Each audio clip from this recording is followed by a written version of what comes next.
Alvíceras, alvíceras. Vamos seguir então com o nosso estudo de negociação e administração de conflitos. E nós paramos no slide 30 e poucos. 30 e pouco, foi uma coisa dessa. Vamos voltar lá então.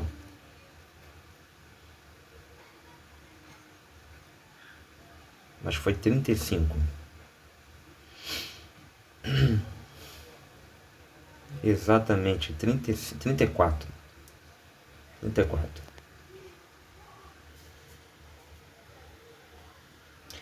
Hoje vamos ver balanço relativo de poder. 3 variáveis estão sempre presentes e interligadas na negociação. Primeiro, tempo. Segunda, informação. E terceira, poder. Tempo, informação e poder. Com esses 3 ingredientes, podemos nos posicionar melhor e alavancar resultados em qualquer negociação. Com relação ao tempo, em praticamente todas as negociações, as concessões são feitas o mais possível próximo do final. Ou seja, em outras palavras, não seja afoito. Ganha vantagem o negociador que identifica o prazo limite da outra parte com quem está negociando e gere aquele tempo, controlando as suas reações quando o seu prazo está chegando ao fim. Então você senta para negociar com alguém, você começa a conversar e você vai fechar de imediato a negociação? Não. Claro, se for uma coisa muito fácil, extremamente fácil, geralmente não é, a gente negocia, se for possível, em 10 segundos. Mas geralmente você tem um negociador da outra parte, né, numa outra ponta, que vai também procurar barganhar com você. Então você vai barganhando com ele vai barganhando com você, vocês vão se estudando, você vai estudando o seu concorrente, o seu contra-negociador. E aí então você vai percebendo até onde você pode esticar a corda. E a habilidade de um bom negociador aqui é saber esse ponto, esse deadline, esse fim da linha, esse limite máximo além do qual eu não devo ir sob pena de pôr em risco a negociação e perder o negócio. Em muitos casos, em prol de manter o seu prazo, o negociador fecha acordos desvantajosos. E muitas vezes é melhor você pausar a negociação, encerrar a primeira rodada de negociações e voltar numa segunda rodada. Uma dica também que eu dou é você interromper a negociação. Se você verificar que o tempo não está adequado, quando eu digo tempo não é o clima, é o timing da negociação. A outra parte pode estar com pressa, você pode explorar a pressa dessa parte, mas às vezes ela está com tanta pressa que ela quer encerrar a negociação e você fica forçando. E ela vai ficar irritada e vai querer cessar a negociação. O que você faz? Olha, estou vendo que você está com um pouco de pressa e tal, é possível a gente negociar? Senão a gente encerra por aqui e a gente volta num horário melhor. Os operadores de telemarketing fazem muito isso, os bons operadores, né? Por exemplo, de banco, corretor, por exemplo, né, de corretora financeira, né, eles, porque a hora que eu posso ligar para você, manda uma mensagem do WhatsApp, antes de ligar, posso ligar? Vale a pena analisar o custo-benefício de estourar prazos e ter a possibilidade de um melhor acordo. É importante ressaltar que prazos em negociação podem ser negociados, definindo-se o que chamamos de prazo limite. O prazo limite é comum para as partes envolvidas. Negociado o prazo limite, este deverá ser cumprido. Aqui sim, você já conseguiu da outra parte um acordo sobre a despeito de um prazo limite. Se chegar o prazo limite e ela falhar, você vai encerrar ali, olha, chegamos ao prazo limite. sinto muito, a pessoa não vai nem poder dizer nada. Afinal de contas, foi compactuado aquele prazo ali. Segundo Cohen, em 2007, algumas dicas para aproveitar as oportunidades do tempo em uma negociação são: ter paciência, permaneça calmo e fique atento para agir no momento favorável. O mais forte é aquele que suporta a tensão de fugir ou de lutar. 2. Em uma negociação litigiosa, não revele o seu tempo limite. Nunca deixe a outra parte saber se está próximo ou distante o momento em que você não vai mais aguentar. O momento em que você estabeleceu como sendo o deadline, como sendo o ponto de recuo, no tempo. Estou dizendo no tempo, não no interesse. Por mais que a contraparte permaneça calma, sempre tem um tempo limite. Outra habilidade também é você perceber, mesmo na calma daquela parte, daquele negociador, subjaz ali, embaixo daquele ar de tranquilidade, uma pressa. Porque, afinal de contas, ninguém vai negociar com todo o tempo do mundo. Ninguém tem toda a paciência do mundo. Por mais que a pessoa manifeste calma, tranquilidade, serenidade, ela não quer ficar ali o tempo inteiro. Então você tem que saber, bom, ela está disposta a ir até que momento. Eu posso explorar, isso aqui consiste, tudo isso que eu estou falando, em relação ao tempo, na verdade é para você ter a habilidade de perceber, de conhecer o seu arco de tempo da negociação. Qual é o meu arco de tempo da negociação? Qual é o hiato temporal dentro do qual eu posso colocar todas as outras minhas habilidades de negociador em prática? E se eu tenho um hiato temporal muito pequeno, algumas habilidades, algumas nuances eu não vou nem poder usar. Alguns recursos, eu não vou nem poder usar. Se eu tenho um tempo bem maior para negociar, beleza. Então, inclusive, o tempo ele pode inclusive ser o próprio ardil.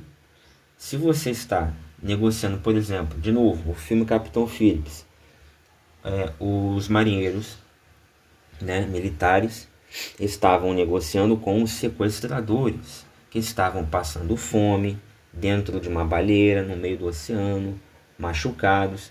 Então, qualquer hora que passa ali, qualquer dia a mais que se passa ali, é pior para quem? É pior para os próprios sequestradores. Então, você pode usar o tempo a seu favor.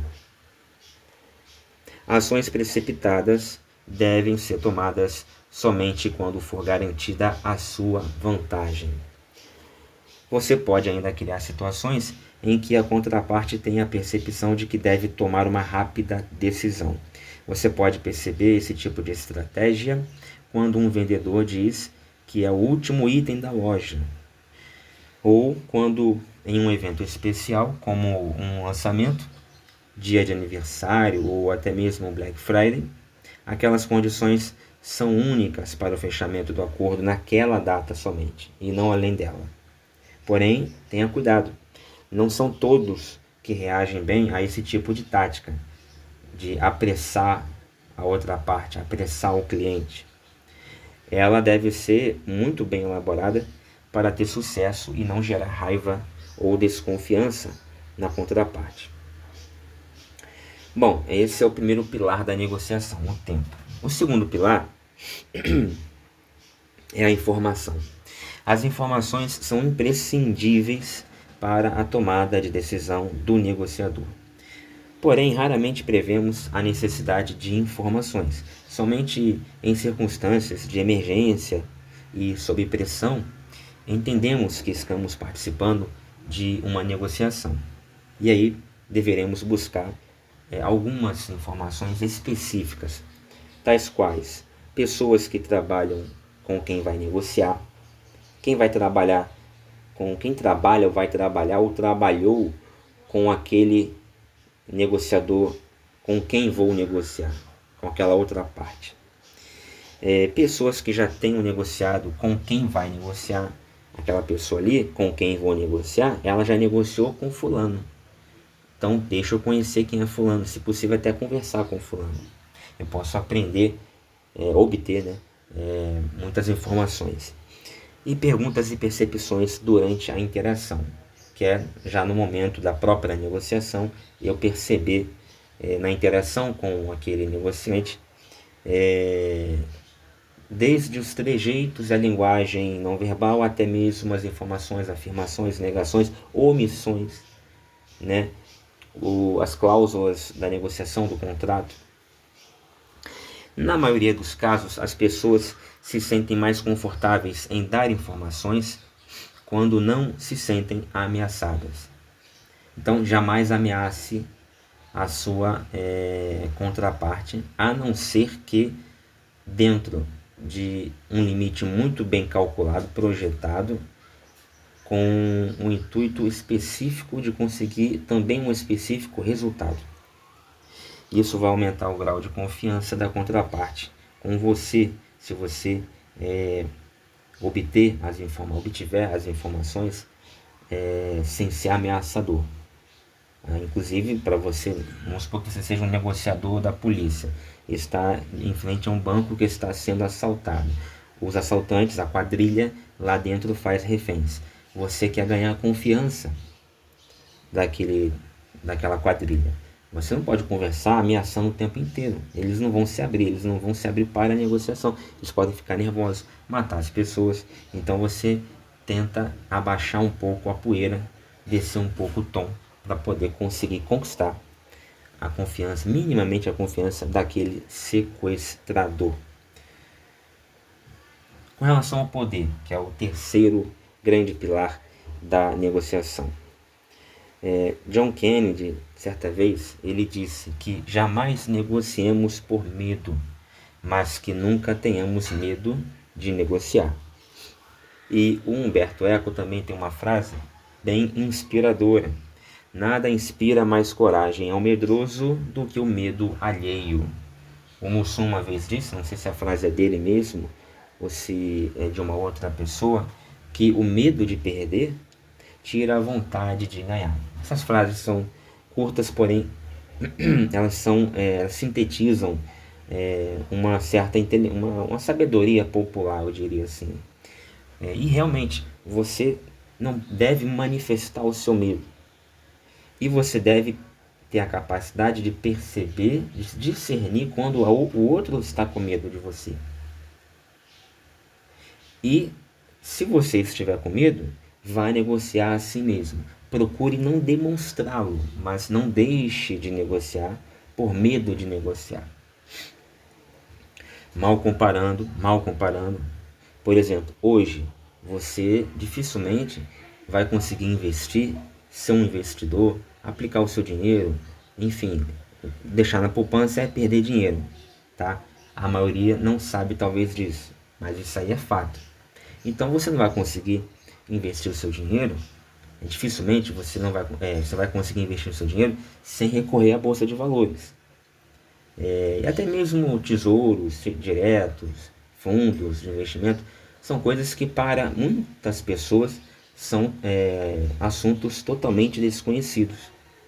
E aí você vai deixar de aplicar num fundo de investimento, de comprar um tesouro, de investir na bolsa nacional ou até internacional, etc, etc, etc, porque você está com medo de negociar. Ou seja, você não pode deixar que o medo paralise você. Sentir medo é normal, mas ele não deve paralisá-lo. E em uma negociação, o poder aparente é mais determinante que o poder real. Por conta disso também. Porque se eu tenho um poder real, mas eu não o manifesto, a outra parte pode, inclusive, nem saber que eu tenho aquele poder, não sentir a pressão e não ceder. E também tem um blefe, quando eu não tenho o poder real, mas eu tenho o poder aparente. Aí tem um risco, pode dar certo, mas tem um risco de eu ser descoberto no meu blefe. A sua confiança, a sua autoconfiança é que determina o modo como veem você, acreditam e reagem em relação a você. Então a sua imagem é muito importante. Segundo Cohen, poder é a percepção que você tem de você, de que seja capaz de provocar os efeitos que acredita que possam ajudar ou prejudicar outras pessoas. Apesar do poder, como a beleza, só existir nos olhos do observador. Ele começa em você. Então, eu tenho poder porque alguém olhou para mim, interagiu comigo e reconheceu esse poder. É uma forma de entender o conceito de poder. Porque se eu tenho poder e esse poder não é sentido por ninguém, eu preciso desse feedback do próximo, de que ele sentiu o impacto do meu poder. Se ele não me dá esse feedback de que sentiu esse impacto, se ele não acusa o golpe, por assim dizer, é como se eu não tivesse o poder. É claro que eu vou continuar tendo o poder, eu só não senti o feedback, só não tive a resposta daquela parte afetada pelo meu poder. Poder é a capacidade de fazer com que as coisas sejam realizadas. O poder não é um objetivo em si, mas um meio para se chegar a um fim. O poder não é um objetivo em si, mas um meio para se chegar a um fim. Então tem aquela outra frase: eu tenho o poder como substantivo e o poder como verbo. Que tenhamos o poder como verbo, porque o poder como substantivo é o poder que muitas vezes a pessoa tem por ter, pela ambição às vezes desregrada. E o poder no sentido de do verbo, de eu poder fazer alguma coisa, esse sim é o que nos alavanca, nos garante um bem-estar, um crescimento em todas as esferas. Então, poder ter é diferente de poder fazer, né? Eu quero poder fazer. Se eu quero poder fazer, significa que eu não fiz ainda. Eu quero poder fazer. Poder ter, aí eu já tenho a condição de ter. E não quer dizer também que eu vou ter. Eu posso ter porque eu tenho aquele dinheiro, por exemplo. Eu posso querer ter, mas eu não tenho aquele dinheiro. Eu só posso querer. Também não é a mesma coisa. Então, assim, na hora de eu sentar para negociar, qual o poder que eu tenho que manifestar para aquela parte? Eu tenho que dizer para aquela parte: olha, eu posso fazer. E eu não apenas quero fazer. Meu poder é de querer e acontecer, porque eu posso fazer. Não apenas quero, desejo, almejo, mas eu não tenho meios, ou seja, poderes de realmente executar. Se a pessoa percebe que o meu poder é um poder fraco, é só, na verdade, um desejo, ela vai explorar essa minha fraqueza também. Claro que dependendo do contexto, o querer, ele é muito importante, ele é uma fortaleza. O desejo, a ambição, ele não é um ponto fraco não, ele é uma fortaleza, ele é uma vantagem. E aí você tem as fontes de poder. Bom, recompensa. A recompensa, você tem as trocas, concessões, barganhas. Em toda negociação existem duas coisas sendo negociadas. As questões e as exigências específicas que são declaradas abertamente. E 2, as verdadeiras necessidades do outro lado, que raramente são verbalizadas. Tá? Então, outra fonte de poder é o investimento. No investimento você tem meios ou áreas, vamos dizer assim, onde invisto alguma coisa. Então vamos supor, eu invisto meu tempo, eu invisto meu dinheiro, eu invisto minha energia. Então eu posso não ter a energia, mas eu tenho o tempo. Eu posso não ter o dinheiro, mas eu tenho a energia e o tempo, e assim por diante. No começo, tudo são flores.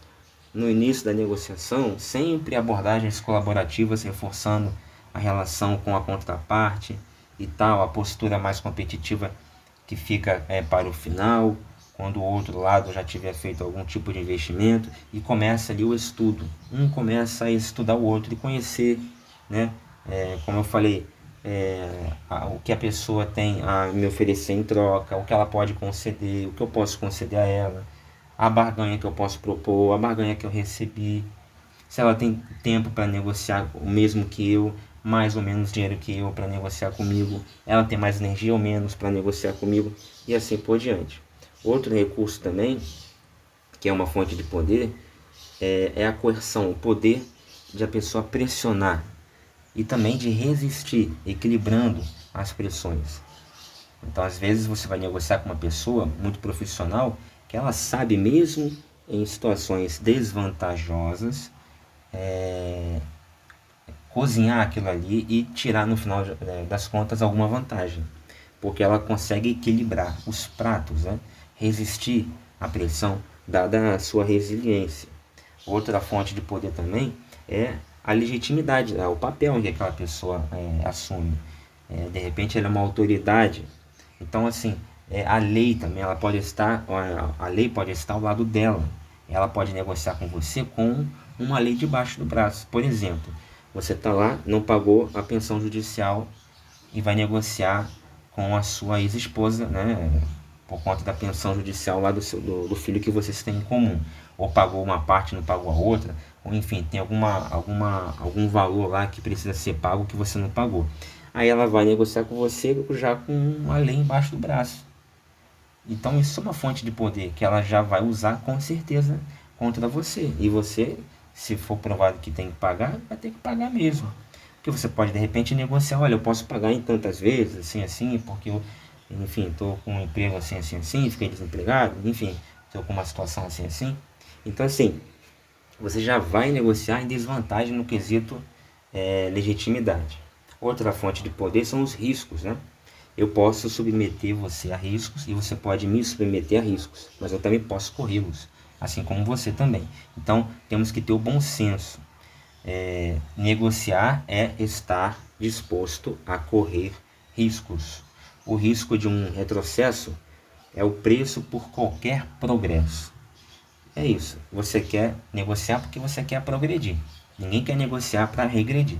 Só que você, em qualquer momento de tentativa de progresso, você pode ter que dar um passo atrás. Trabalhe as informações cuidadosamente. Ao tentar mudar o ponto de vista, o pensamento, a percepção e as expectativas de alguém, lembre-se de que as mudanças e as novas ideias só são aceitas lentamente. Para a maioria das pessoas é mais fácil e mais confortável não sair do caminho que já conhecem. E aí aquela frase de Flip Wilson, para você tirar a sorte grande, você tem que comprar o bilhete. Conhecimento também é uma fonte de poder. Conhecimento, pessoa que tem informação e tem também experiência, já viveu aquilo ali, além do talento. Informação, experiência e talento são três coisas diferentes. O talento é uma habilidade, muitas vezes inata. A experiência é uma habilidade também, mas que foi adquirida, né? E a informação também foi adquirida, mas é uma tríade que vai com certeza impulsionar a sua negociação. Então você tem que estudar antes de negociar. E claro, saber que no início você vai negociar pior ou não com a qualidade não tão boa do que como você vai negociar no futuro após a sua experiência adquirida. A outra fonte de poder é a persuasão. A pessoa tem a capacidade tanto de falar, como também a sua própria história de vida, o seu nome, a marca que defende, o interesse que defende, uma capacidade também para seduzir, até mesmo, muitas vezes, algumas empresas preferem que mulheres belas ou homens também bem apessoados façam esse papel de negociador, bem vestidos. Vai ver um gerente de banco, por exemplo, como é que, se for homem, é um moço, um homem geralmente bem vestido e tal. Se for uma mulher, então mais ainda, bem vestida, não é qualquer roupa, botam as mais bonitas, geralmente da agência ali do banco, para poder fazer esse papel de negociadores. Sem contar, claro, na capacidade retórica, né? A capacidade discursiva, oratória. Bom, e aí terminamos aqui o vídeo de hoje. Na próxima aula, ainda dentro do módulo 1, aspectos conceituais associados ao processo de negociação, a gente vai ver as alternativas de posicionamento estratégico. Eu espero que você tenha gostado, fique conosco, assine o canal, ative o sininho de notificações, dê o like e comente. Até a próxima, se Deus quiser.